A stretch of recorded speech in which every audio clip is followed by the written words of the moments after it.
Saudara-saudariku yang terkasih di dalam Kristus, selamat bertemu kembali dalam pertemuan yang ke-12 dengan tema pendampingan katekumen Yesus dibaptis. Dengan peristiwa pembaptisannya, Yesus dilantik oleh Allah sebagai penyelamat yang solider dengan manusia berdosa. Yesus juga solider. Sikap solider terhadap orang-orang yang merasa disingkirkan karena miskin dan berdosa dinampakkan oleh Yesus ketika ia dibaptis oleh Yohanes di Sungai Yordan. Peristiwa pembaptisan Yesus ini diwartakan oleh penginjil Lukas bab 3 ayat 21 sampai dengan 22. Ketika seluruh orang itu telah dibaptis, dan ketika Yesus juga dibaptis dan sedang berdoa, terbukalah langit dan turunlah Roh Kudus dalam rupa burung merpati di atasnya. Dan terdengarlah suara dari langit, "Engkaulah anak yang kukasihi, kepadamulah aku berkenan." Pertama-tama dikatakan bahwa bukan hanya Yesus yang dibaptis, tetapi seluruh umat. Penginjil Markus menulis sebagai berikut: "Datanglah kepada Yohanes orang-orang dari seluruh Yudea dan semua penduduk Yerusalem, dan sambil mengaku dosanya, mereka dibaptis di Sungai Yordan." Dalam Injil Matius dikatakan, "Maka datanglah Yesus dari Galilea ke Yordan kepada Yohanes untuk dibaptis olehnya." Barangkali Anda bertanya, bagaimana Yesus, anak Allah yang tidak mengenal dosa, minta dibaptis? Padahal Yesus tidak berbuat dosa dan tipu daya tidak ada dalam mulutnya. Gereja berdasarkan kitab suci mengajarkan bahwa pembaptisan Yohanes tidak sama dengan pembaptisan orang banyak itu. Orang-orang setelah dibaptis segera keluar dari air dan mengakukan dosanya. Baptis yang diterimakan oleh Yohanes itu ialah tanda tobat sebagai syarat menerima keselamatan. Solidaritas Yesus nampak pula ketika ia harus mencari orang-orang berdosa. Ia rela masuk dan duduk bersama orang berdosa.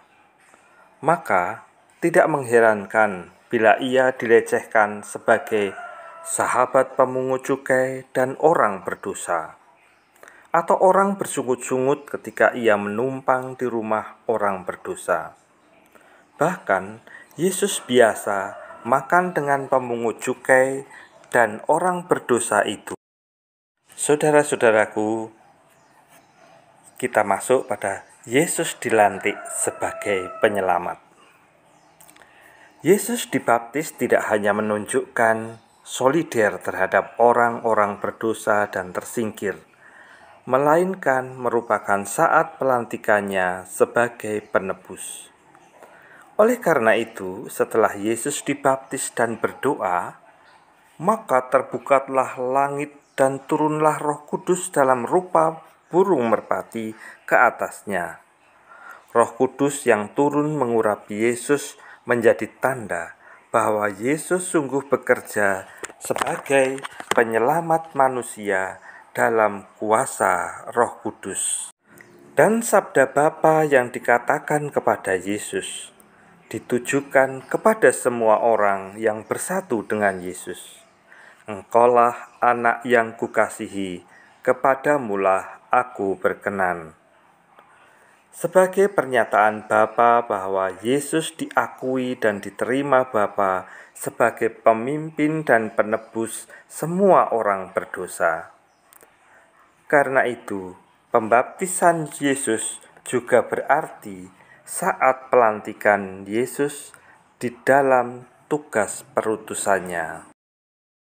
Penyertaan Roh Kudus dalam karya Yesus membuat Yesus sanggup untuk menunaikan tugasnya. Misalnya, setelah dia dibaptis, Roh Kudus membawanya ke padang gurun untuk berpuasa serta mengumpulkan kekuatan batin melawan setan. Dan karena penuh dengan Roh Kudus, Yesus mampu bergumul dengan iblis dan mengalahkannya.